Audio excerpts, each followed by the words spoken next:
Ya, baik, ini saya review singkat ya, review singkat materi kemarin yaitu seputar fungsi dan rekursi. Sebenarnya sih kita bisa singkat saja sih sebenarnya fungsi itu apa sih? Nah, mungkin kalau secara definisi fungsi bisa dibaca lah ya kayak gitu. Fungsi misalnya di sini adalah kumpulan instruksi yang dapat dipanggil dari tempat lain, misal seperti itu. Atau kumpulan statement yang bertujuan melakukan sesuatu yang spesifik ya, seperti itu. Nah, atau ini sama juga merupakan statement yang menjalankan suatu tujuan tertentu ya, seperti itu. Intinya sih sama, yaitu adalah intinya kalau fungsi itu kita mengelompokkan ya, kita mengelompokkan kode-kode kita yang kita sekiranya nanti akan dipanggil berulang kali gitu, kita kelompokkan agar nanti kita bisa pakai di mana saja seperti itu. Jadi kalau misal di tempat A kita butuh misalnya menghitung rata-rata kayak gitu, anggap saja ya kita misal bikin suatu fungsi rata-rata, nanti tinggal kita panggil di mana-mana. Mungkin kalau rata-rata umum ya, mungkin ini yang lebih spesifik lah terkait masalah rekan-rekan kayak gitu. Selain untuk mengumpulkan dan digunakan kembali, kita juga bisa gunakan fungsi untuk agar kode kita lebih mudah dibaca seperti itu, nggak berantakan sekali tapi lebih mudah dibaca. Jadi misal kalau kita kemarin itu menghitung luas lingkaran, menghitung luas segitiga, menghitung luas apa kayak gitu kan, fungsi sendiri-sendiri itu lebih mudah dibaca ya. Ini intinya kalau fungsi itu ada suatu input ya, suatu input ini nanti kita ada namanya adalah parameter, nanti menghasilkan suatu output atau returnnya ya, returnnya seperti itu. Ini kelebihan saya kira bisa dibaca lah, mungkin saya cepet aja. Nah ini fungsi ada yang sudah ada gitu ya, fungsi itu ada yang sudah ada yang harus kita buat seperti itu. Kalau yang sudah ada ini tinggal tinggal pakailah, contohnya yang sering kita pakai sih sebenarnya si out ya, si out, si in, ini kan untuk output dan input itu kan sering kita gunakan. Ini sebenarnya juga suatu fungsi bawaan ya, suatu fungsi bawaan. Nah cuma di sini ada fungsi bawaan lain kayak gitu. Ya, ini bisa kita lihat ya bahwa cara manggilnya ya gampang, hanya nama, kemudian parameternya apa kayak gitu. Nah ini ya cara pemanggilannya seperti ini, nama fungsi kemudian argumennya apa kayak gitu saja, tinggal contohnya ini ya, sqrt untuk akar dari suatu area ini merupakan variabel, mungkin di atas nanti ada variabel area ini berisi apa kayak gitu. Kalau ini kita lihat memiliki dua argumen, berarti ini adalah 2,5 pangkat 3 misalnya seperti itu. Nah ini contohnya. Nah ada juga yang bisa kita buat sendiri nih, kita bisa buat sendiri. Kenapa sih kita harus buat sendiri? Karena biasanya fungsi bawaan itu belum cukup nih untuk masalah kita kayak gitu. Contohnya ini kita bisa buat fungsi untuk menambah ya bilangan 1 dan bilangan 2. Kita kembaliannya adalah jumlah dari kedua bilangan ini. Nah, kemudian untuk pemanggilannya adalah dengan cara tambah, kemudian argumen 1 dan argumen 2 seperti itu. Ini ya, untuk jenis fungsi selain ini sudah di definisinya, selain yang bawaan dan kita buat sendiri, ada juga fungsi kalau dilihat dari outputnya, ada yang tidak mengembalikan nilai, ada yang mengembalikan nilai. Jadi yang kalau gambar tadi ya input, kita misal proses, nah ini ada outputnya seperti itu, ada yang nggak ada kayak gitu. Nah kalau yang tidak mengembalikan nilai biasanya kita sebut prosedur ya. Di sini contohnya, di sini walaupun terlihatnya sebenarnya ini kan datanya melakukan print ya, tapi di sini nggak ada return seperti itu. Nah kalau datanya nggak ada return, maka kita sebut ini tidak mengembalikan suatu nilai, dan maka tipe data di sini adalah void di sini. Nah, tetapi kalau di sini membalikan nilai, nah ini kita baru sebut adalah suatu fungsi kayak gitu. Nah, di sini lihat ya, membalikan nilai ini ada keyword return seperti ini. Nah, ini adalah tipe data dari returnnya. Nah, ini kalau nggak ada, maka void. Kalau ada, nah ini tergantung ini. Ini apa? Misalnya integer ditambahkan dengan integer, tentunya pasti hasilnya integer. Ini bisa kita ganti float juga bisa kayak gitu. Itu contohnya. Kemudian kalau dari fungsi, kalau kita ingin membuat suatu fungsi itu paling tidak ada dua ya, paling tidak harus ada definisi, ada call. Nah untuk prototype ini hanya opsional sifatnya. Nah misal kita ingin Kita langsung saja contoh ya. Kalau prototype, nah ini adalah hanya prototipe saja, kita hanya ngasih tahu si komputer ya, si compiler ini kita akan punya fungsi tambah kayak gitu, tapi kita belum jelaskan bahwa fungsi tambah ini kerjaannya ngapain kayak gitu. Nah, kalau definisi ini adalah kita sudah jelaskan ini itu fungsi kerjanya untuk apa seperti itu. Di sini ya, contohnya di sini ada nggak implementasinya? Ada nanti. Di sini kita sudah namanya adalah kalau sintaknya kita ada tipe data, nama fungsi, ya kemudian parameternya ada apa perlu tidak, ini opsional. Kemudian ada kurung buka kurung tutupnya di sini, kurung kerawal buka kurung kerawal tutup yang menjelaskan fungsi ini itu ngapain. Contohnya di sini. Contohnya adalah nah ini di sini. Nah, contohnya ini. Di sini ada tipe data, ada nama, kemudian ada parameter ya, ada parameternya yaitu inputnya istilahnya. Parameter itu input yang akan masuk ke fungsi itu apa kayak gitu. Nah, kemudian ada outputnya itu fungsi ini ngapain, itu fungsi tambah akan mengembalikan bilangan 1 ditambah dengan bilangan 2 seperti itu.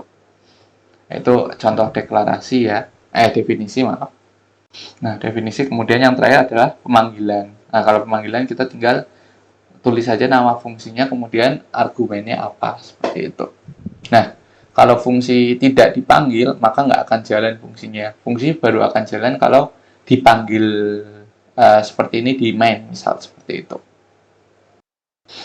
Nah, ini ya. Dan di sini urutannya sama ya, ini argumen. Kalau di pemanggilan fungsi, kita sebut ini bahwa adalah argumen. Tapi kalau sudah di dalam suatu definisi fungsi, ini namanya adalah parameter. Jadi namanya hanya berubah. Tapi ini sih sama. Misalnya ini kita isi 5, ya yang di sini adalah 5. Yang di sini kita isi 6, ya yang di parameter 2 adalah 6, seperti itu. Nanti tercopy lah istilahnya seperti itu. Ini ya, ini kita bisa ada deklarasi, ya, kemudian ini ada pemanggilannya, ya, kemudian di sini ada pendefinisiannya, seperti itu di bawah. Nah, seperti itu ya. Nah, itu kalau lengkap ada 3 komponen itu.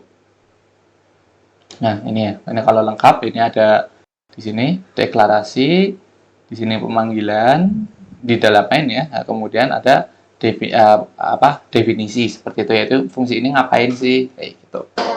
Nah, cuman bisa juga kita hanya 2, yaitu definisi dan pemanggilan. Catatannya adalah kita harus letakkan ini di atas seperti itu. Nah, jadi baru bisa kita panggil seperti itu. Ini bisa juga untuk alternatif lain. Atau sebenarnya kita bisa juga terpisah ya, file terpisah seperti itu. Kita bisa coba juga dengan file terpisah, yaitu kita buat sebuah file namanya misal mycustomfunction.h. Ini maksudnya adalah header. Ya, header. Nah, ini kita bisa taruh ini fungsi di sini. Nah, kemudian kita bisa panggil saja seperti itu. Itu kan lebih mudah ya, seperti itu. Ini biasanya sih orang-orang kan ketika membuat suatu fungsi kita buat suatu pendefinisian kayak gitu. Ini digunakan ya, baris-baris ini digunakan untuk header ini hanya 1 kali dipanggil seperti itu. Jadi misal kita lakukan ini misalnya include custom function.h, kemudian kita tulis lagi berkali-kali kayak gitu. Misalnya 3 kali kita copy paste ini, ya ini sebenarnya hanya akan jalan 1 kali saja kode ini, nggak akan berjalan sebanyak 3 kali. Ini ya, karena ini kita akan mengecek apakah my custom sudah didefinisikan. Nah, di bawah ini sudah didefinisikan seperti itu. Contoh. Nah, kemudian ini ya, itu tadi contoh pengimplementasiannya, cuman penggunaannya. Kalau penggunaannya itu ada di sini. Misal kita ada suatu tugas ya untuk menghitung rata-rata ujian seperti itu. Di sini kita punya matematika, IPA, bahasa Indonesia seperti itu. Kita punya deretan nilai siswanya. Nah, misal kita diminta untuk membuat rata-rata misal nilai MTK rata-ratanya berapa, IPA rata-ratanya berapa, bahasa Indonesia rata-ratanya berapa. Misal kita diminta seperti itu. Ini kalau kita belum menggunakan fungsi di sini ya, itu kita berulang kali ya, ini melakukan penulisan mencari rata-rata ya. Ini kan kita ulang berkali-kali. Nah, tetapi di sini kita bisa sederhanakan ya, dengan membuat suatu fungsi untuk menghitung rata-rata satu kali, ya, satu kali saja di sini. Nah, kemudian digunakan sebanyak 3 kali di sini. Nah, ini akan lebih praktis. Nah, sehingga kalau ada mau perubahan di sini ya, ada kesalahan, nah ini kita bisa ubah saja di sini. Kita nggak usah ubah tiga-tiganya kayak gitu. Kalau ini contohnya kalau ada kesalahan kayak gitu kan kita harus rubah tiga-tiganya seperti itu. Ini lebih praktis kayak gitu. Jadi ini kode kita ini bisa digunakan di berbagai tempat seperti itu. Nah ini ya, atau mungkin ini lebih singkat lagi ya. Jadi kalau ini nggak disimpan di variabel dulu, baru di print, nah ini bisa langsung ditampilkan di sini. Nah seperti itu. Itu kan sangat pendek sekali, yang tadinya harus berapa baris, lebih pendek dan bisa sangat singkat sekali seperti itu. Nah, atau mungkin contoh lain ya. Kalau contoh lain ya di sini kalau misal kita ingin menu ini ingin menghitung luas atau volume suatu bangun. Nah, ini contohnya sebelumnya kalau kita definisikan satu-satu ya di sini ya. Satu-satu. Ini kan cukup panjang dan sulit dibaca kayak gitu ya. Sulit dibaca dan cukup panjang lah, orang yang akan belum tahu lihat kodenya akan bingung. Nah, cuman kalau kita sudah sendiri-sendiri dalam suatu fungsi seperti ini, kita buat dalam suatu fungsi, dan tentunya orang akan lebih enak dibaca. Di sini kan kalau kita lihat, oh, satu adalah menghitung luas persegi panjang, kalau dua adalah luas lingkaran, dan seterusnya. Kalau ada kesalahan, kita tinggal cek di namanya saja. Misalnya salah di kerucut, ada salah rumus, nah, ini kita tinggal ganti di sini saja kayak gitu. Ini kan lebih mudah dibaca juga ya, dan mudah dipahami kayak gitu, mudah dibaca, mudah dipahami, dan kalau kita ingin tambahkan mudah kayak gitu. Misalnya ada misal prisma atau apa kayak gitu, kan tinggal kita tambahkan. Nah, kemudian kita kemarin juga belajar ruang lingkup ya, atau scope ya, bahwa variabel ada yang lokal, ada yang global. Gampangannya sih kalau lokal ini hanya di dalam fungsi ya. Kalau ini misalnya ada di dalam loop, berarti ini hanya ada di dalam loop ini. Kalau sudah keluar, ini nggak akan ketahuan, malah akan error. Nah, ini kalau ini contohnya ya. Ini kita punya bilangan di sini. Kemudian kita coba panggil di sini, ini akan error seperti itu. Nah, ini contohnya bilangan lokal ya. Lokal di sini. Ini walaupun dua-duanya punya nama sama, ini karena sifatnya lokal, ini nggak akan nyambung seperti itu. Nah, tapi kalau variabel global ini kita taruh di luar fungsi seperti itu, sehingga nanti bisa diakses dari mana-mana ini build. Jadi kalau misalnya kita set 20, kemudian di dalam fungsi kita set 10, maka output akhir di sini adalah 10, karena ini nyambung seperti itu. Namanya juga global ya, nyambung. Kalau lokal itu hanya ya lokal saja, nggak nyambung seperti itu, walaupun namanya sama seperti itu. Nah, kemudian teknik berbagi data pada fungsi ya. Jadi kalau kita ingat tadi fungsi kan ada input ya, ada input, kemudian ada prosesnya, kemudian ada outputnya. Kan kalau fungsi seperti ini ya. Nah, ini ada dua cara sebenarnya, dua cara besar, yaitu kita bisa kirim datanya ya. Ini suatu fungsi, kita bisa kirim inputnya melalui global variable, tapi ini caranya kurang baik ya. Ini kurang baik, kurang direkomendasikan seperti itu. Jadi contohnya ya seperti ini, kita taruh di sini sebagai global variable, kemudian kita bisa gunakan seperti itu. Ini bisa kita langsung gunakan saja tanpa mengirimkan datanya, karena ini sudah ada di global variable, jadi bisa dipakai. Ini kurang baik ya, tidak direkomendasikan ya. Selain membingungkan, juga riskan variabel kita berubah nilainya seperti itu tanpa kita ketahui. Ini kan bahaya. Nah, kemudian yang cara kedua adalah melalui parameternya seperti itu. Jadi parameternya itu kan misal yang tadi ya, misalnya integer tambah. Nah, di sini ada kurung buka kurung tutup. Nah, yang di dalam ini adalah parameternya seperti itu. Nah, kalau parameter ada dua, ada yang call by value ya, di sini ya. Ini kalau call by value itu biasalah. Ada build 1, build 2, maka yang dikirim adalah 2 dan 10-nya seperti itu. Nah, misalnya ini kita masukkan ya, 2, 10, ya maka ini adalah 2, 20, dan 10 seperti ini. Nah, tetapi ya kemudian tinggal diproses hasilnya berapa. Nah, kemudian disimpan di sini ya. Misalnya hasilnya ini kan 10 ya, 10 gitu. Berarti di sini adalah 10, maka hasil sekarang adalah 10. Nah, ini Kalau callable value ini pemanggilan yang paling gampang lah ini ya, kita kirim datanya, kita kirim nilainya saja berapa ke variabel lokal seperti itu. Nah, tetapi kalau call by reference ini hampir mirip seperti global variable ya. Jadi kita kirim alamat memorinya. Kemarin kan kita sudah belajar sedikit di array ya. Kita kirim alamat memorinya ke parameter, dari argumen ke parameter ya. Contohnya ini 20, 10, 0 ya. Kita bisa misalnya kita kirim. Nah, yang kita kirim ke sini itu bukan 20, tapi alamat memorinya seperti itu. Jadi misalnya ini anggap saja ini alamat memori X, Y, Z seperti itu. Ini punya alamat memori di X, Y, Z. Yang kita kirim bukan 20, 10 dan 0-nya, tapi adalah alamat X, Y, Z-nya seperti itu. Sehingga kalau ada perubahan di sini, perubahan di dalam fungsi terkait variabel-variabel ini, maka variabel yang ada di main di sini, si pemanggil itu juga akan ikut berubah seperti itu. Nah, contohnya ini ya. Di sini kalau kita lihat, kita clear dulu.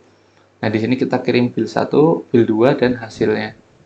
Nah, ini kita ubah nilai hasil ya, yang tadinya ini hasil 0, kita ubah nilai hasil menjadi bilangan 1 kurangi bilangan 2. Kemudian di sini kita panggil, maka walaupun di sini nggak ada ya, di sini kan nggak ada nih. Nggak ada return juga bahwa tipe datanya adalah void. Walaupun kita nggak kirim balik nilainya, tetapi ini bisa kita tampilkan. Kenapa? Karena hasil ini sudah kita kirim langsung seperti itu. Nah, kalau ini kan enggak, kalau ini kan kita terima dulu di sini. Nah, seperti itu. Jadi bedanya call by value dan call by reference seperti itu. Nah, ini ada kelebihan kekurangannya lah ya masing-masing seperti itu. Tapi yang penting kita tahu bahwa ada dua jenis seperti itu. Nah, kemudian yang terakhir kita pelajari adalah rekursi ya. Kalau rekursi intinya fungsi yang memanggil dirinya sendiri seperti itu. Di mana si rekursi itu pasti ada bagian yang harus memanggil dirinya sendiri, dan ada yang exit condition atau stop condition ya. Contohnya ini di fungsi faktorial, misal di sini ada fungsi yang memanggil dirinya sendiri terus menerus ya di sini. Di sini kita lihat adalah bagian yang sini. Nah, kita lihat bahwa ini akan membalikan nilai dikalikan fungsi dirinya sendiri seperti itu, yang nilainya sudah dikurangi 1. Nah, kemudian exit condition-nya ada di sini. Ketika nilainya sudah 1, kita akan kembalikan 1. Nah, ini contoh exit condition. Jadi tanpa exit condition nanti rekursinya nggak selesai-selesai seperti itu. Dan contohnya ya, kalau 5 akan menghasilkan 5 dan 4. 4 akan memanggil lagi 4 dan min 1 3. 3 akan outputkan 3 di sini ya, 3 dikalikan dengan 2, yaitu 3 min 1 2. 2 dengan 1. Nah, 1 karena sudah exit condition akan menghasilkan 1. Ini tinggal berarti ini faktorial adalah 1, 1 kali 2 2, 2 kali 3 6, 6 kali 4 24, 24 kali 5 120 seperti itu. Itu contohnya. Nah, itu ya begitu. Atau mungkin sebenarnya ya kita bisa buat ya si faktorial ini menjadi looping biasa ya. Looping biasa sebenarnya bisa. Jadi sebenarnya untuk menyelesaikan suatu masalah kita bisa dengan looping biasa atau dengan rekursi seperti itu. Nah, contoh lain kalau untuk rekursi ada di Fibonacci ya. Walaupun sebenarnya nggak hanya dua ini sih, banyak. Cuman yang umum dicontohkan sih dua ini. Gitu. Misalnya Fibonacci ini ada bilangan ini ya, misalnya 0, bilangan pertama 0, kemudian 1, maka bilangan selanjutnya adalah dua bilangan sebelumnya yang dijumlahkan. Misalnya ini 1 ya, 0 tambah 1 1, 1 tambah 1 2, 2 tambah 1 3, 3 tambah 2 5, 5 tambah 3 8. Nah, seperti itu. Dua bilangan dijumlahkan. Nah, seperti ini kita bisa rancang Fibonacci-nya seperti itu. Ini panjang, saya kira cukup panjang ya kalau Fibonacci, tapi kurang lebih seperti itu untuk rekursi. Jadi ini rekursi fungsi yang bisa memanggil dirinya sendiri kayak gitu sampai kondisinya berhenti. Nah, ada keunggulan kekurangannya ya, seperti itu. Sebenarnya kalau masalah-masalah yang bisa diselesaikan dengan rekursi, saya kira lebih enak daripada kalau harus menyelesaikan dengan dengan looping seperti itu. Kalau kita lihat di sini, secara umum kita lihat sederhana sekali. Cuman kalau kita berusaha merubah ini menjadi kode looping, saya kira ini agak ribet seperti itu. Ya, kita harus memutar otak, intinya seperti itu. Nah, mungkin kalau materi kemarin itu ya, kita baru review materi kemarin, nah kita masuk ke materi kita hari ini, seperti itu ya. Nah, terkait materi kemarin ada pertanyaan dulu sebelum kita masuk materi hari ini? Belum ada ya? Kalau belum ada, kita masuk ke sebentar. Ya, kita masuk ke materi hari ini.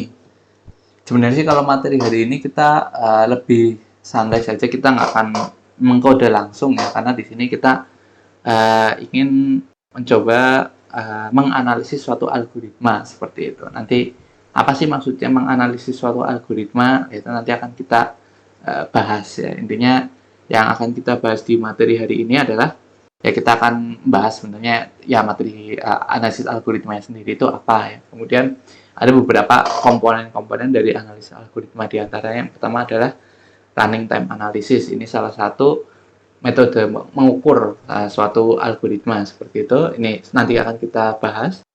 Ya, kemudian jenis-jenisnya apa saja. Nah, kemudian salah satu jenis yang akan kita bahas di pertemuan hari ini adalah Big O notation. Ini salah satu yang paling sering mengukur salah satu ukuran apakah suatu algoritma bagus atau enggak. Nah, nanti kita yang terakhir akan coba belajar dalam menghitung waktu kompleksitas. Mungkin untuk di materi ini kita belajar yang sederhana saja seperti itu. Kita belajar menghitung waktu kompleksitas yang secara sederhana. Mungkin nanti kalau teman-teman tertarik ya pendalamannya, nanti ada harusnya mata kuliah tersendiri terkait analisis seperti itu. Cuman ini hanya apa ya namanya pendahuluan saja terkait analisis algoritma seperti itu. Nah, cuman sebenarnya kalau kita mau menganalisis algoritma itu harusnya kan ada suatu masalah ya. Nah, masalahnya itu bagaimana sih kalau algoritma itu kita tentukan bagus atau enggak kayak gitu. Nah, berkualitas atau bagus atau enggaknya sih seperti itu. Bagus atau enggak seperti itu. Contohnya seperti apa? Contohnya ini ya. Contohnya misal saya dari Purwokerto mau ke Guci kayak gitu, kan ada 2 jalur seperti itu. Nah, 2 jalur ini mana sih yang akan kita pilih? Kenapa kita harus memilih jalur A? Kenapa harus kita pilih jalur B? Kenapa kita bisa bilang bahwa jalur A ini lebih baik ya, lebih baik dibandingkan jalur B atau algoritma? Kalau kita tarik ke masalah algoritma, kenapa bahwa algoritma A lebih baik dibandingkan algoritma B seperti itu? Kan algoritma nanti ada banyak yang akan kita pelajari ini. Kenapa kita bisa bilang A ini lebih baik dari B? Nah, kalau kita lihat di jalur ini, mungkin misalnya ini A, ini B ya. Mungkin kalau kita lihat, oh dari segi waktu seperti itu. Kalau dari segi waktu kita lihat bahwa rekomendasi B ini lebih cepat ya, lebih cepat semenit dibandingkan A. Kemudian mungkin dari segi ukuran jarak tempuh. Dari jarak tempuh kalau kita lihat di sini 65, kalau dari sini adalah 69, malah lebih jauh 5 km. Nah, kemudian mungkin kenapa sih suatu algoritma Google ini malah merekomendasikan lewat jalur A? Mungkin karena tidak rawan macet seperti itu, atau mungkin jalurnya lebih enak diakses ya seperti itu, atau mungkin sedang tidak ramai seperti itu. Maka jalur A yang akan direkomendasikan ya, karena jalur A lebih bagus, maka jalur A yang direkomendasikan ke kita sebagai user dibandingkan jalur B seperti itu. Nah, ini analoginya seperti itu. Analogi kenapa sih kita harus memilih satu algoritma pencarian dibandingkan yang lainnya seperti itu. Nah, ini contohnya. Contohnya ketika kita punya suatu array ya, punya suatu data array di sini, yaitu kita punya 3, 7, 10, 15, 8, 25, 30 seperti itu.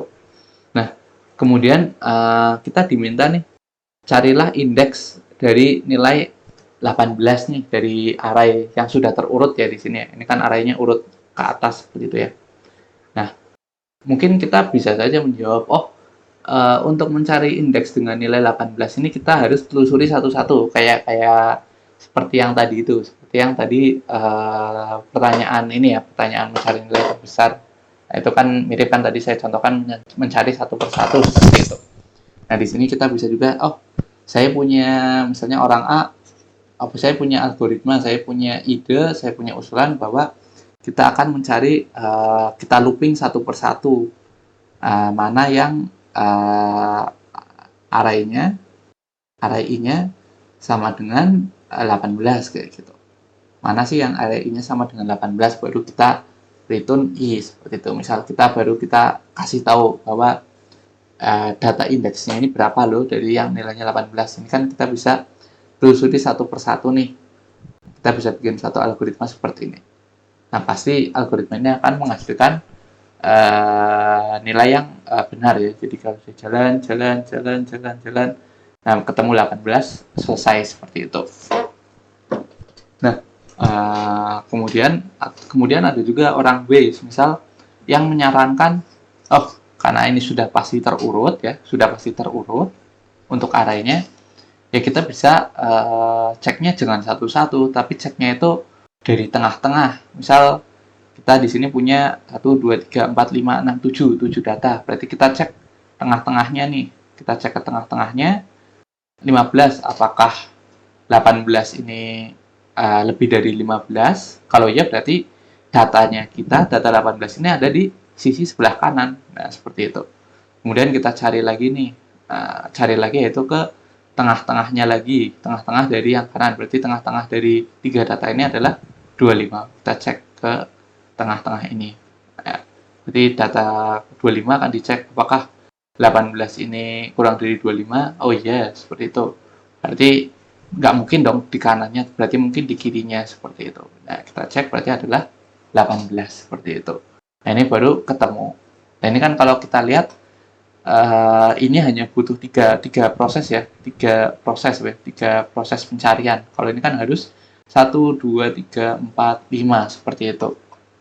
Ini 5 proses, seperti itu.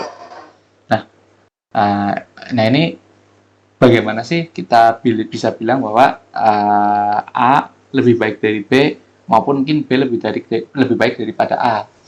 Nah, ini yang kita gunakan melakukan suatu analisis algoritma seperti itu. Kalau ini kan mudah ya, kita bisa langsung tahu dari coba satu-satu. Cuman mungkin nanti dari kalau masalahnya kita nggak cari 18, tapi kita cari 3, bagaimana? Kalau ini langsung ketemu di sini, ya kan? Tapi kalau B harus ke sini, kemudian harus ke sini, tengah-tengahnya sini, baru ke sini, seperti itu. Ini juga 3 juga, sedangkan ini 1. Lebih bagus dong berarti kalau sekarang. Nah, ini kan berarti tergantung ya, nilainya berbeda-beda kayak gitu. Kadang A lebih bagus, kadang B yang lebih bagus. Nah, itu kita bagaimana sih menentukannya, mau pakai yang A, mau pakai yang B, kayak gitu. Nah, karena itu kita perlu menganalisis suatu algoritma. Ini kan hanya contoh saja. Nah, kayak gitu. Nah, sedangkan ini ya, untuk parameternya, suatu algoritma kita katakan berkualitas ini adalah yang pertama, algoritma itu harus benar ya.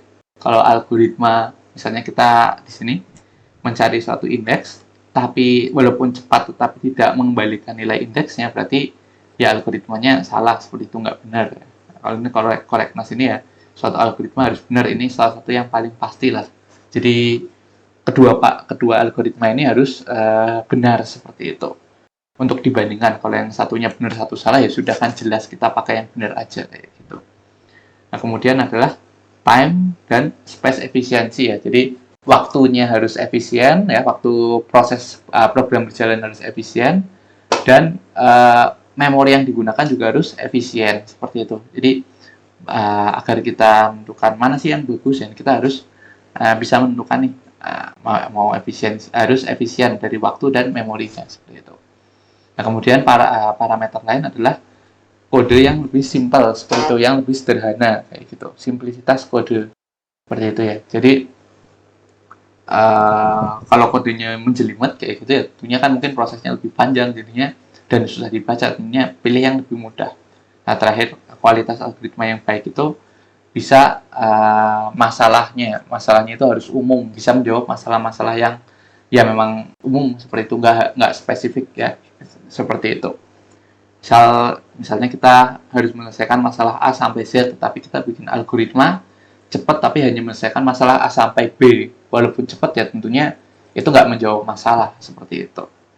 Itu contohnya. Dan jangkauan inputnya ya, misal jangkauan inputnya itu misal kita ingin memproses input bisa teks, bisa bisa angka, bisa boolean seperti itu, bisa array, tapi algoritma kita membatasi suatu batasan tertentu, yaitu tentu saja kan nggak sesuai dengan kebutuhan juga. Itu berarti algoritma kita kurang. Nah, seperti itu. Cuman kalau dari dua ini biasanya yang akan sangat menentukan adalah di sisi ini yang kita akan bahas seperti itu, dari waktu dan efisiensi memori seperti itu. Nah, kita masuk ke analisis algoritmanya. Tadi kita sudah bahas kenapa sih penting kayak gitu, kenapa penting. Nah, cuman yaitu untuk milih kan mana sih algoritma yang bagus kita bandingkan. Nah, cuman apa sih itu analisis algoritma itu sendiri? Analisis ada dua ya, dari kata analisis dan algoritma seperti itu. Kalau analisis ya intinya menyelidiki sesuatu kan, menyelidiki sesuatu agar kita paham suatu kondisi yang sebenarnya kayak gitu ya. Analisis ya kita menyelidiki sesuatu. Kalau analisis algoritma ya menyelidiki algoritma kayak gitu. Nah, sedangkan algoritma itu apa? Kalau teman-teman masih ingat, algoritma itu adalah suatu langkah-langkah instruksi yang jelas ya untuk menyelesaikan suatu masalah ya. Kalau dulu kita sudah gambarkan algoritma itu seperti buku masak ya. Buku masak kan panduannya sudah jelas itu. Misal bikin kue berarti adonannya adalah telur, tepung, kemudian telur tepung diaduk dan seterusnya. Atau mungkin langkah-langkahnya itu peta dari rumah ke kampus, misal seperti itu. Misal lurus, belok kiri, belok kanan, kemudian ke Andang ke selatan, kayak gitu. Itu kan contohnya langkah-langkah instruksi yang jelas yang menyelesaikan suatu masalah ya, ada tujuan tertentunya yang menyelesaikan masalah, itu algoritma. Jadi nggak harus pemrograman saja seperti itu. Nah, kemudian kalau kita gabung keduanya, analisis dan algoritma berarti adalah suatu proses ya, atau proses untuk menyelidiki, mencari kompleksitas komputasi suatu algoritma seperti itu. Dari waktu yang dibutuhkan, memori yang penyimpanan, dan kebutuhan sumber daya lain untuk mengeksekusi algoritma. Jadi kita benar-benar menyelidiki si algoritma ini ya, bagaimana kompleksitas si komputasinya ya, yaitu seperti waktunya, memorinya, kemudian ya misal butuh sumber daya lain, misal butuh watt yang tinggi atau bagaimana ya. Contohnya seperti itu. Nah, untuk mengeksekusi suatu algoritma seperti itu. Jadi yang dibutuhkan misalnya algoritma A, B, kita harus tahu nih jelas sebenarnya A ini bagaimana, B ini bagaimana kayak gitu. Nah, kemudian ini analisa algoritma biasa digunakan untuk membandingkan beberapa algoritma atau dua atau lebih ya, beberapa di sini. Nah, biasanya kita bicara ini adalah waktu running time suatu algoritma. Jadi adalah ininya ya, time efisiensi ya. Jadi kita akan lebih berbicara soal efisiensi waktunya seperti itu. Kalau kita berbicara analisis algoritma seperti itu. Nah, ini walaupun nanti ada faktor-faktor lainnya. Kalau kita bilang suatu bagus ya, contohnya ya memori, kemudian usaha si developer untuk mengcodingnya kayak gitu. Itu juga bagian dari analisis. Cuman kita akan fokus di menghitung waktu. Nah, begitu. Kita fokus untuk analisis algoritma itu secara umum fokus di bagaimana sih waktu untuk memproses algoritma kayak gitu. Nah, untuk kita menganalisis algoritma biasanya kita gunakan suatu pengukuran atau alat ukur namanya adalah waktu berjalan atau running time seperti itu. Nah, sebenarnya running time ini apa sih, atau running time analisis, menganalisis dengan waktu berjalan ini apa sih? Nah, itu adalah suatu proses yang menentukan bagaimana waktu pemrosesan akan bertambah seiring dengan banyaknya input. Nah, ini kata kuncinya adalah di sini. Nah, kata kuncinya adalah di sini. Soal menentukan bagaimana waktu pemrosesan bertambah seiring dengan banyaknya input, atau ukuran datanya seperti itu. Maksudnya apa sih? Bagaimana pemrosesan data bertambah seiring dengan banyaknya input kayak gitu. Nah, contohnya adalah misal di sini kita punya array berukuran 3 ya. Di sini kita array berukuran 3. Kemudian kita algoritma kita buat suatu looping di dalamnya. Misal di dalamnya sih terserah bebas kayak gitu. Nah, maka potongan program ini akan berjalan loopingnya adalah 3 kali seperti itu kan. 3 kali 10 ya. Ini misal 10, 20, 15 ini karena loopingnya adalah sebanyak n seperti itu. Nah, tetapi kalau kita inputnya kita ganti, input array ini kita ganti menjadi 5, maka udah nggak 3 lagi nih waktu program kita, tetapi adalah 5 kan. Misalnya di sini adalah cout, misal cout apa namanya r i gitu misal. Jadi akan 10 ya. Kemudian looping lagi 20, 15, 35 dan 6 kayak gitu. Nah, kalau potongan program ini berarti kan 3 kali seperti itu. Nah, kalau potongan program ini adalah 5 kali seperti itu misal karena inputnya 5. Nah, yang akan kita analisis adalah ininya seperti itu. Jadi hubungan bagaimana sih waktu program berjalan ini, waktu program berjalan ini adalah 3, ini adalah 5 berdasarkan inputnya. Inputnya ini 3, ini 5. Nah, kalau kita lihat dari potongan kode ini bahwa kalau inputnya sejumlah n, ya maka waktu berjalannya adalah n seperti itu ya. Jadi misal input array-nya adalah 10, ya maka waktu berjalannya adalah 10 seperti itu. Maka jalannya samalah seperti itu. Nah, seperti itu ya untuk running time. Intinya hubungan antara input dan waktu pemrosesannya seperti itu. Nanti akan lebih jelas lagi kalau ke belakang. Nah, mungkin contoh lain. Kalau contoh lain ya, misal ini kita punya yang loopingnya 2 kali seperti itu. Saya kira kan teman-teman kemarin sudah sempat bertanya juga ya soal apa namanya kemarin tabel iterasi kan terasa ya bahwa kalau tabel iterasinya loopingnya 1 seperti apa, kemudian kalau nested loop seperti apa, kalau nested loopnya lebih banyak seperti apa. Saya kira teman-teman sudah lihat seperti itu. Nah, contoh ini dengan input yang sama sini. Nah, ini dan juga sama ya, 3 dan 5. Tapi di sini kita algoritma kita menggunakan nested loop, tidak loop biasa. Nah, ini bagaimana sih pemrosesannya? Berarti kan pemrosesannya yang di dalam ini akan berjalan sebanyak 3 kali ya. Nah, 3 kali, 3 kali, 3 kali. Nah, terus baru di luarnya lagi seperti itu berjalan sebanyak 3 kali. Berarti kalau kita secara umum ya adalah 3 kali 3 seperti itu ya. Atau outputnya kalau kita lihat berarti kode ini waktu berjalannya adalah 9 seperti itu. Nah, kalau yang ini sama juga, tapi kalau ini adalah 5, berarti ini akan berjalan 5 kali ya. Nah, kemudian sebanyak 5 kali perulangan ini dilakukan sebanyak 5 kali. Nah, berarti adalah 5 kali 5 seperti itu. Nah, berarti adalah 25. Nah, berarti kalau kita lihat, nah ini ya, kalau ini 9 atau 3 pangkat 2. Nah, kalau ini adalah, kalau 5 adalah 25 adalah 5 pangkat 2. Nah, ini maka kita bisa rumuskan bahwa berdasarkan dengan algoritma ini ya, algoritma ini yang sama kan, ini algoritmanya hanya beda input saja. Algoritma ini hanya dengan input sejumlah n, waktu berjalannya atau running time-nya adalah n pangkat 2 seperti itu. Sebanyak dipangkatkan 2 seperti itu. Nah, jadi misalnya n-nya 5, kalau n-nya 10 ya, berarti looping ini akan jadi 100 seperti itu contohnya. Nah, running time analysis adalah kita membuat rumusnya seperti itu. Kita merumuskan bahwa misalnya kita punya algoritma, oh ya inputnya dengan input n, berapa sih waktu berjalannya kayak gitu, rumusannya kayak gitu. Jadi itu adalah running time analisis seperti itu. Jadi seperti itu. Jadi itu ya. Jadi kalau misalnya kita kembali lagi, misal anggap saja 2 algoritma ini menyelesaikan suatu masalah yang sama antara ini dan ini. Misal anggap saja menyelesaikan suatu masalah yang sama. Nah, manakah yang lebih bagus? Ya, karena kita ketahuan ya bahwa kalau algoritma ini akan dengan input n, waktu berjalannya adalah n.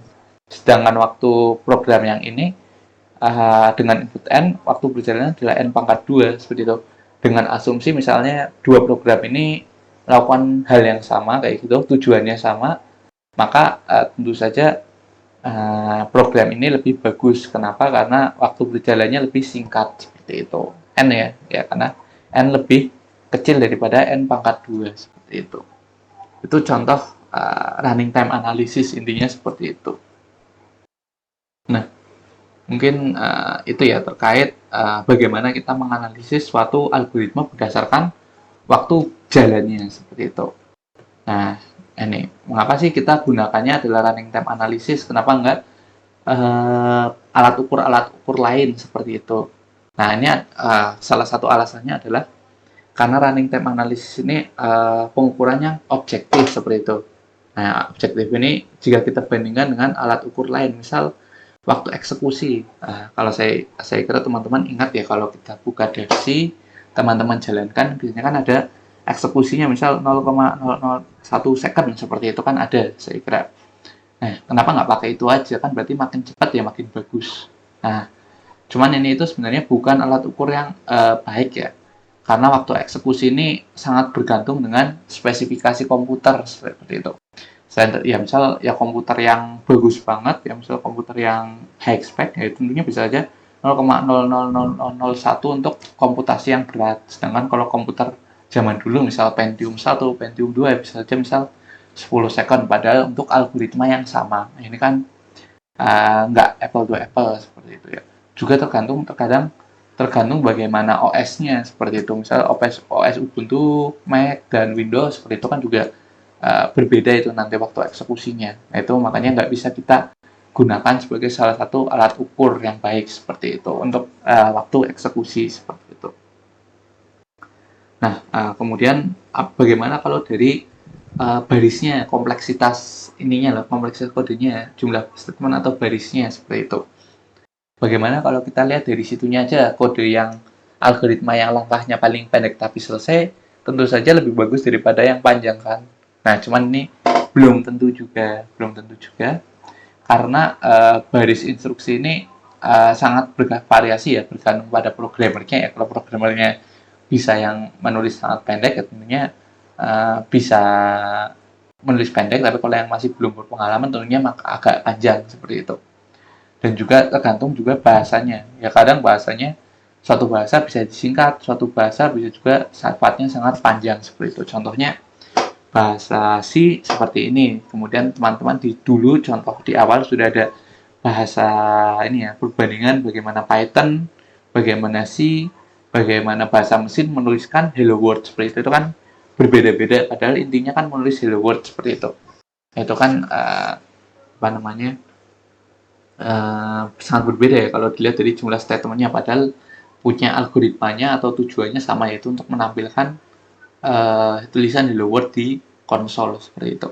Nah, ini maka juga jumlah baris itu bukan alat ukur yang baik seperti itu ya, karena bisa berbeda-beda. Nah, maka dari itu yang salah satu yang paling objektif adalah dari running time analysisnya ya, dari sininya, dari algoritma itu sendiri kita uji seperti itu. Dari input berapa, prosesnya akan berapa seperti itu, berapa pemrosesan yang akan berjalan seperti itu ya untuk alasan-alasannya dan kenapa kita menggunakan running time analysis seperti itu.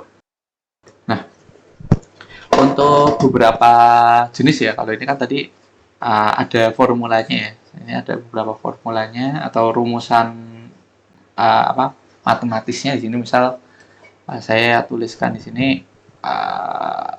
nah ini ya, misalnya n berjalan adalah n pangkat 2, kemudian di sini adalah n, maka berjalan adalah n seperti itu. Nah, ini untuk running time analysis sebenarnya sudah ada sudah ada listnya seperti itu, sudah ada listnya itu untuk berapa sih waktu pemrosesan atau waktu berjalannya seperti itu. Di sini ada yang dari paling lambat, paling cepat seperti ini.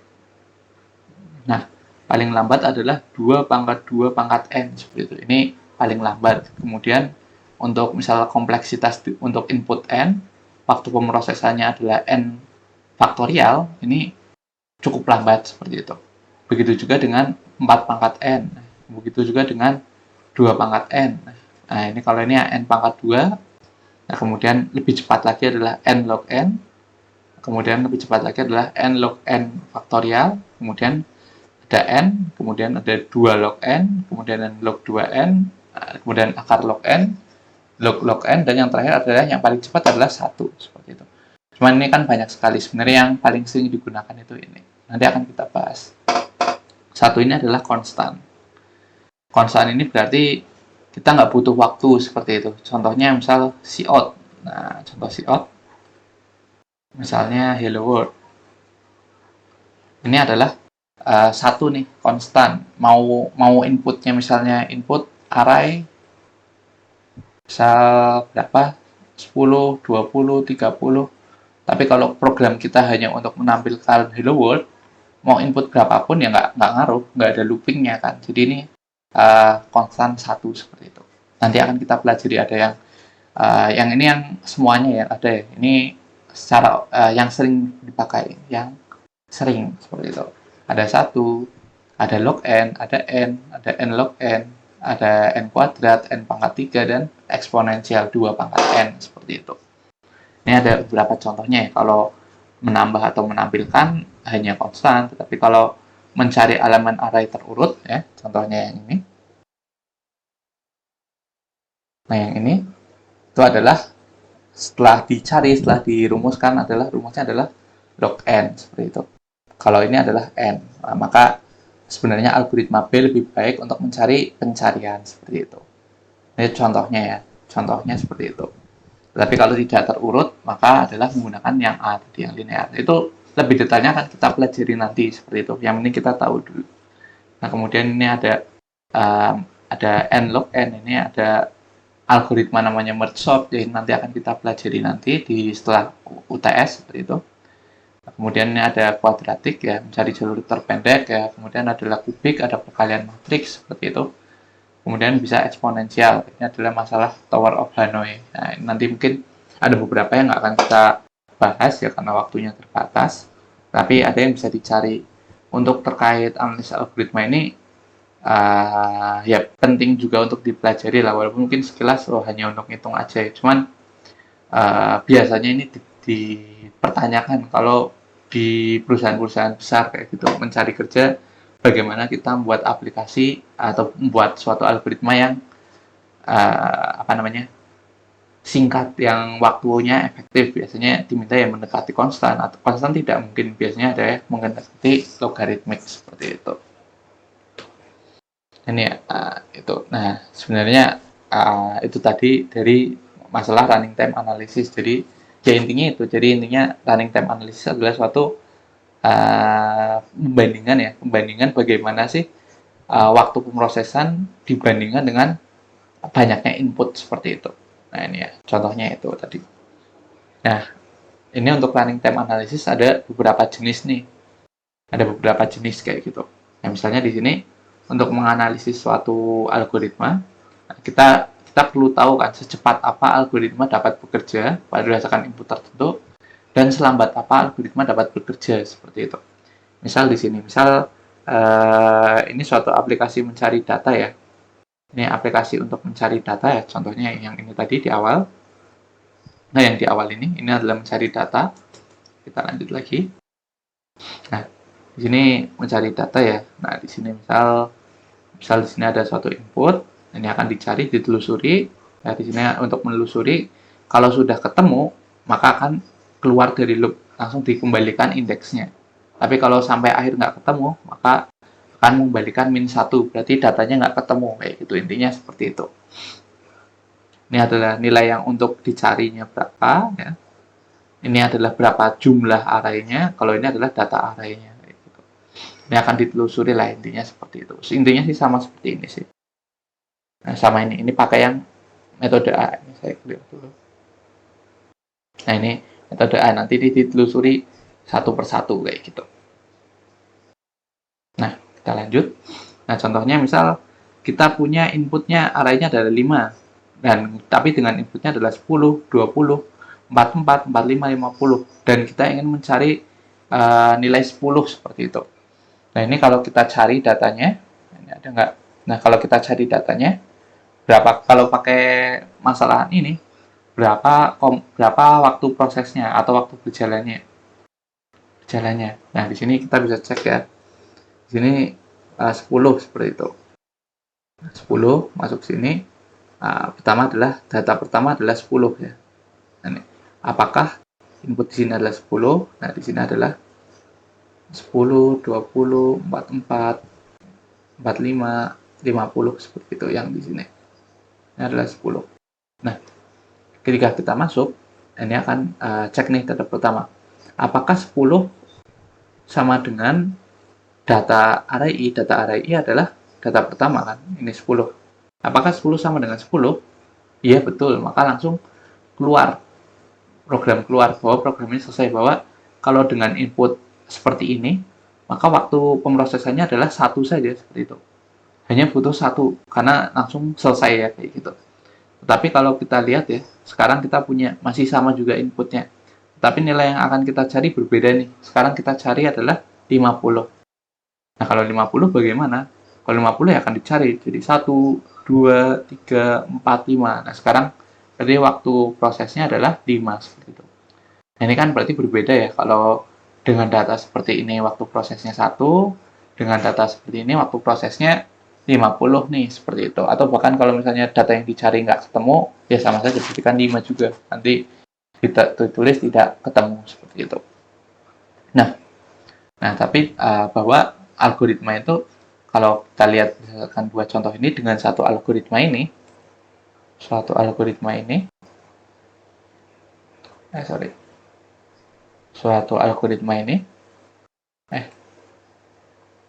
dari satu algoritma ini bisa sangat cepat ya, bisa satu, bisa lambat, yaitu yang 50 seperti yang 5, maaf. Yang 5 seperti bisa cepat, bisa lambat.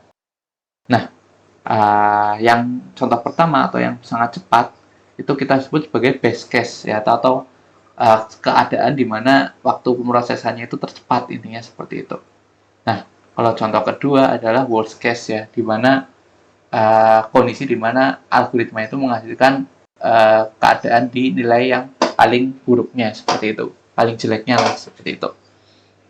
Nah, ketika kita menganalisis dengan running time analysis, nah ini sebenarnya ada 3 nih, selain ada best, ada worst, ada rata-rata, seperti itu. Jadi sebenarnya ada tiga jenis lah, 3 jenis running time analysis ya. Kalau kita menganalisis suatu algoritma, kita bisa pakai 3 metode seperti itu.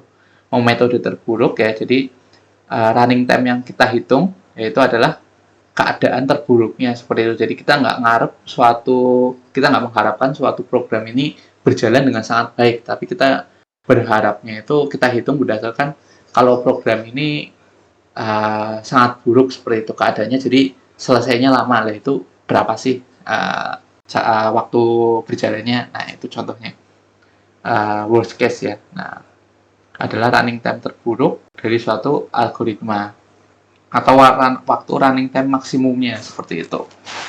Nah, ini nanti nama lain dari worst case running time analysis adalah Big O. Nah, Big O ini yang sering dipakai, seperti itu. Nah, kemudian ada jenis kedua adalah best case, itu adalah running time terbaik ya, dari suatu algoritma, atau running time minimumnya, seperti itu. Ini nanti namanya adalah Big Omega, seperti itu. Nah, yang terakhir adalah average atau expected ya. Kalau average atau expected ya, ini sama seperti namanya, adalah rata-rata running time-nya, seperti itu. Ya, maksudnya adalah suatu case ya, suatu case ini akan dijalankan berkali-kali ya, dengan berbagai input. Nah, kemudian di rata-rata untuk kecepatannya, seperti itu. Nah, nanti namanya adalah big data notation, seperti itu. Nah, biasanya untuk developer itu fokus pada worst case atau big O notation-nya ya, karena kita biasanya fokus di sini. Maka yang akan kita bahas di pertemuan hari ini adalah big O notation, seperti itu, bukan yang lain ya. Mungkin nanti kalau teman-teman tertarik bisa pelajari yang lain, seperti itu. Cuma di sini kita akan belajar seputar big O notation. Nah, big O notation ini adalah suatu notasi matematis ya, untuk menjelaskan kompleksitas dalam keadaan terburuk dari suatu algoritma, seperti itu. Contohnya ini. Nah, ini kita punya ini ya, pengelompokannya ini. Suatu algoritma itu buruk, parah, kemudian buruk, kemudian cukup oke, kemudian bagus, dan sangat bagus di sini. Ini kita lihat ya bahwa ya yang sesuai dengan gambar tadi, yang bagus, kita bisa bilang bagus atau sangat baik sekali adalah ini ya, notasinya satu seperti itu, O1 seperti itu. Nah, kemudian yang mungkin cukup bagus ya, itu adalah notasi O log n seperti itu. Nah, yang oke saja berarti ON seperti itu. Nah, kemudian yang agak jelek adalah N log n. Nah, yang buruk-buruk ini yang membutuhkan waktu yang sangat lama seperti itu, seperti N pangkat 2, 2 pangkat N, N faktorial seperti itu. Ini operasinya makin meningkat ya. Jadi jumlah ini adalah jumlahnya, makin banyak jumlahnya, operasinya itu meningkatnya sangat tinggi sekali seperti itu. Ini gambarannya seperti itu. Nah, ini mungkin kita bisa bahas satu persatu ya. Nah, kalau O1 ya, atau constant time, ini adalah banyaknya input tidak mempengaruhi waktu proses ya. Tidak mempengaruhi waktu proses ya. Biasanya ini mengisi data, perbandingan, operasi penjumlahan pengurangan, membaca, menulis, seperti itu, maupun mengakses array ya, seperti itu. Ini merupakan constant time seperti itu. Contohnya ini, di sini adalah kita punya suatu fungsi untuk memanggil data pertama. Nah, ini mau kita punya datanya banyak pun, 1000 pun, tapi di sini nggak berpengaruh karena yang kita panggil adalah data pertama seperti itu. Begitu juga misal fungsi cout. Nah, cout seperti ini, array data 0. Nah, seperti ini. Ya, ini merupakan hanya satu, ini constant time, ini hanya butuh satu saja, karena kita nggak telusuri semuanya seperti itu. Kita hanya butuh satu kali proses saja seperti itu. Nah, ini ya untuk waktunya, mau datanya berapapun ya, mau datanya berapapun di sini, misalnya mau datanya 0, mau datanya 5, mau datanya 10 sampai 30, waktu prosesnya tetap satu saja seperti itu. Nah, kayak gitu ya contohnya, maksudnya dari constant time. Nah, kemudian logaritmik ya. Kalau logaritmik ini ketika kita memberikan input sebesar n terhadap satu fungsi, nah jumlah operasi yang dilakukan fungsi tersebut berkurang ya, makin berdasarkan suatu faktor ya. Seiring dengan jumlahnya bertambah, pertumbuhan operasinya itu berkurang ya. Contohnya ini di algoritma binary search kayak gitu. Contohnya ini yang tadi binary search itu yang tadi ini setengah dulu, kemudian setengah berikutnya, kemudian setengah berikutnya hingga ketemu. Ini adalah logarithmic time seperti itu, atau log n. Nah, ini untuk prosesnya seperti ini. Hampir sama seperti ini, tapi ini pertama mungkin banyak, kemudian akan tetap bertambah dibandingkan dengan yang tadi yang lurus. Dibandingkan dengan tadi yang N1 seperti itu. Mungkin akan ada kelihatan bahwa yang logaritmik akan bertambah, tetapi tidak sedominan itu kayak gitu. Kalau log n, ya. Contohnya seperti itu. Nggak sedominan itu. Berbeda dengan ini ya, kalau ini kan lurus terus, tapi ini akan tetap bertambah. Mungkin ada jarak ya, mungkin berapa kayak gitu. Cuman nggak tumbuhnya secara tinggi seperti itu. Nah, kalau linear time ini kalau biasanya pada looping nih. Kalau inputnya n, ya inputnya n, jumlah operasinya yang dilakukan adalah n juga. Nah, ini adalah logaritmik linear seperti itu ya. Contohnya pada perulangan. Ya, contohnya ini. Kita punya array 5. Nah, kemudian algoritma ini mengeprint data itu sebanyak 5 kali. Berarti data ini akan melakukan perulangan ya sebanyak 5 ya. Berarti 5 ini berarti kan 5 running time seperti itu ya. Maka berjalan linear. Kalau 10 ya maka akan juga 10 seperti itu. Maka grafiknya seperti ini, linear. Seperti itu. Ya ini juga begitu juga ya. Ini linear kayak gitu. Nah, kemudian kalau kita lihat contoh data yang tadi, yang cari data, ini termasuknya adalah yang linear. Walaupun di sini kita tadi, walaupun tadi misalnya 10 ini sudah break kok, berarti kan hanya satu toh. Nggak seperti itu maksudnya. Tapi di sini kita nggak, yang kita lihat adalah kemungkinan terburuknya. Jadi kemungkinan terburuknya dari algoritma ini adalah semuanya diakses seperti itu, semuanya ditelusuri, sehingga kemungkinan terburuknya ya n seperti itu. Jadi kita nggak lihat kemungkinan terbaiknya yang satu, tetapi kita lihat kemungkinan terburuknya yang n seperti itu. Jadi walaupun di sini ada break ya, ada selesainya di sini, bahwa nggak akan menelusuri semuanya, tapi tetap kita anggap bahwa algoritma ini adalah sebanyak n seperti itu. Berarti adalah big O notation n seperti ini. Nah, ini ya untuk grafiknya seperti ini. Jadi misalnya 5, ya 5, 10, ya 10 seperti itu.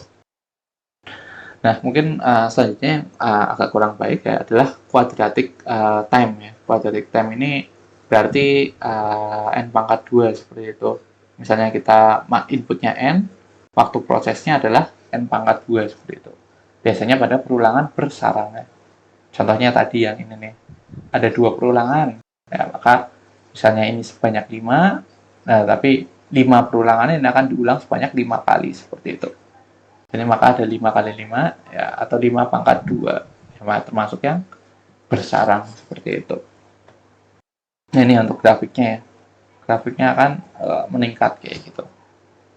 Nah, berarti misalnya 10 input data saja butuh 100 pemrosesan kayak gitu kan, cukup boros ya kayak gitu contohnya. Nah, kemudian ada yang eksponensial nih, 2 pangkat n. Nah, kalau eksponensial ini ketika kita memberikan input n suatu fungsi, jumlahnya tumbuh 2 kali lipat seperti itu. Nah, ini biasanya ketika menghitung Fibonacci ya, contohnya yang kemarin ya. Kemarin kita hitung jadi 2, ini kan 2 kali lipat kan, ini menghitung jadi 2 kali lipat, 2 kali lipat ya, 2 kali lipat, 2 kali lipat seperti itu. Nah, ini contoh exponential time seperti itu. Nah, ini grafiknya hampir mirip, cuman ya sebenarnya lebih tinggi lagi seperti itu. Nah, itu tadi jenis-jenis yang populer ya. Jadi sebenarnya sih yang akan sering yaitu tadi ada yang konstan ya kalau nggak berpengaruh. Logaritmik ini kalau makin banyak jumlah inputnya ini lama-lama pertumbuhannya nggak semakin tinggi seperti itu. Pertumbuhannya ya tumbuh ya, tetap tumbuh, ini tetap naik, tetapi nggak masih lebih sedikit daripada linear. Kalau linear kan sama, ini tumbuh tapi tidak sebanyak itu. Kalau linear tumbuhnya ya linear sebanding dengan inputnya seperti itu. Kalau kuadratik maupun eksponensial ya berarti kuadratik ini tumbuhnya kuadratik ya atau pangkat 2, kalau eksponensial berarti 2 kali lipatnya seperti itu. Nah, kemudian itu ya kita sudah tahu patokan-patokannya nih, big O notasi yang populernya itu apa saja. Nah, kemudian gimana sih kita ngitung kompleksitas algoritma kita sendiri kayak gitu. Tadi kita sudah belajar jenis-jenisnya, nah sekarang kita belajar menghitungnya. Nah, untuk menghitungnya ini mudah sebenarnya. Contohnya ini, yang pertama instruksi pengisian nilai, perbandingan, aritmatik, read write ini hanya konstan waktu ya. Nah, misal di sini kita lihat per baris nih, Misal ini, ini misalnya aplikasi kita untuk baris pertama integer A sama dengan 10. Ini kan memasukkan nilai ya. Ini adalah konstan. Ini konstan ya. B, kemudian hasil 0, konstan ya. Ini kan 3 statement ya, hanya memasukkan data seperti itu. Ini kan konstan. Kemudian ada operasi statement aritmatik. Oh, ini konstan juga nih. Oh, pangkat 1 seperti itu. Nah, kemudian kita print hasilnya. Oh, pangkat 1. Nah, ini tinggal kita jumlahkan nih. Nah, dijumlahkan ini bukan berarti jadi 1, 2, 3, 4, 5. Oh, pangkat 5 seperti itu. Enggak seperti itu, karena kita nggak berbicara berapa running time-nya secara nyata, tapi kita berbicara adalah big O-nya. Big O notation-nya. Notasi big O-nya. Kalau notasi big O-nya, penjumlahan konstan, hasilnya adalah konstan. Seperti itu contohnya di sini. Hingga kompleksitas kode adalah konstan, yaitu O1 seperti itu. Bukan jadi O5 ya, nggak jadi kayak gini ya. Nah, kayak gitu. Tapi karena di sini jenisnya konstan semua, kalau semuanya konstan ya maka notasi big O-nya dari algoritma ini adalah konstan, seperti itu. Nah, seperti itu ya. Nah, mungkin kita lanjut. Nah, mungkin ini kalau percabangan ya, misal kita punya aplikasi, kemudian instruksinya adalah percabangan.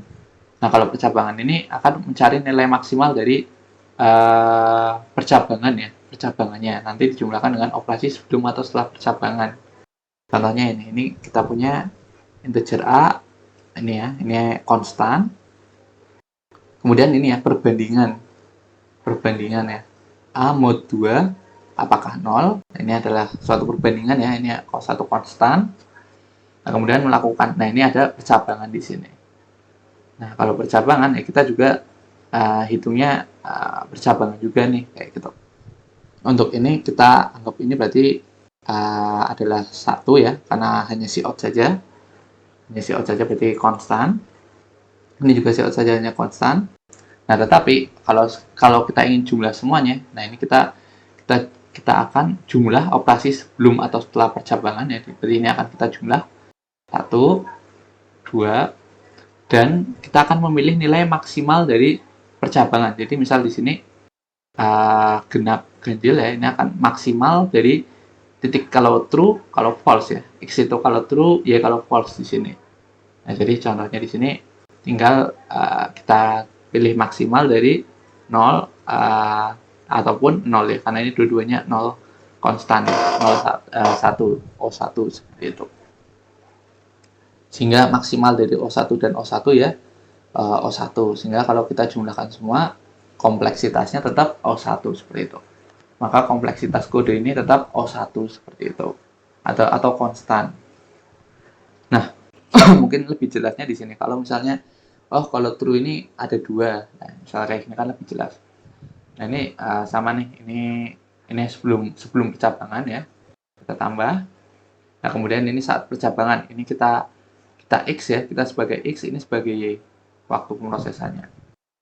Nah, ini kita bisa lihat ya. Ini misal di sini dijumlahkan dengan percabangannya. Max dari X dan Y. Ini kita lihat, kita hitung dulu X. Nah, X ini kalau kita lihat di sini adalah O konstan ditambah dengan O konstan seperti itu. Ini adalah O konstan. Nah, ini ya. O konstan tambah O konstan sama dengan konstan. Nah, kalau ini langsung saja kan. Y-nya langsung. Nah, ini akhirnya kalau kita pilih maksimal dari O konstan dan O konstan, O1 seperti itu, maka hasilnya adalah 1. Nah, ini tinggal kita jumlahkan adalah 1 karena waktu kompleks big O-nya konstan ya, bukan jadi 3 seperti itu, tapi adalah 1 seperti itu. Nah, mungkin ini kasus agak berbeda kalau ada percabangan seperti itu, percabangan dan ada looping di dalamnya. Nah, contohnya ini ya, ini ada ini satu proses ya, satu proses di sini. Nah, kemudian ini adalah X ya. Ini misalnya adalah X, ini adalah waktu proses Y. Nah, ini di sini kalau X, kita lihat ya, di sini ada looping di dalamnya, sehingga kita bilang bahwa ini adalah dilakukan sebanyak N, seperti itu. Tergantung inputnya berapa. Dn. Nah, kemudian kita di dalam N ada suatu proses ya. Proses di sini adalah 1 seperti itu. Berarti N dikalikan O1 atau O waktu konstan seperti ini. Nah, ini perkalian ini akan menghasilkan ON. Nah, sehingga maksimum X, Y adalah maksimum dari milih salah satu mana sih yang maksimum antara kompleksitas linear dengan kompleksitas konstan. Kan lebih besar ini. Maka yang terpilih adalah ini. Nah, ini dijumlahkan, maka hasilnya adalah linear atau ON seperti itu. Ini contoh percabangan. Intinya kalau percabangan itu memilih maksimalnya seperti itu, maksimal dari percabangan seperti itu saja. Nah, kalau perulangan sih sederhananya ini jumlah perulangan dikalikan kompleksitas badan perulangannya. Contohnya ini ya. Misalnya ini 1 ya. 1 1 1 ya. Ini karena hanya input inisialisasi variabel biasa, hanya satu proses bersifat konstan. Nah, kemudian ini ada loop di sini. Nah, ini ada loop di sini adalah maka n seperti itu. Ini akan diulang sejumlah n dan di dalam badannya adalah operasi konstan seperti itu, hanya penjumlahan biasa, sehingga operasi di dalam ini adalah n dikalikan O konstan 1 seperti itu, sehingga jadi ON seperti itu.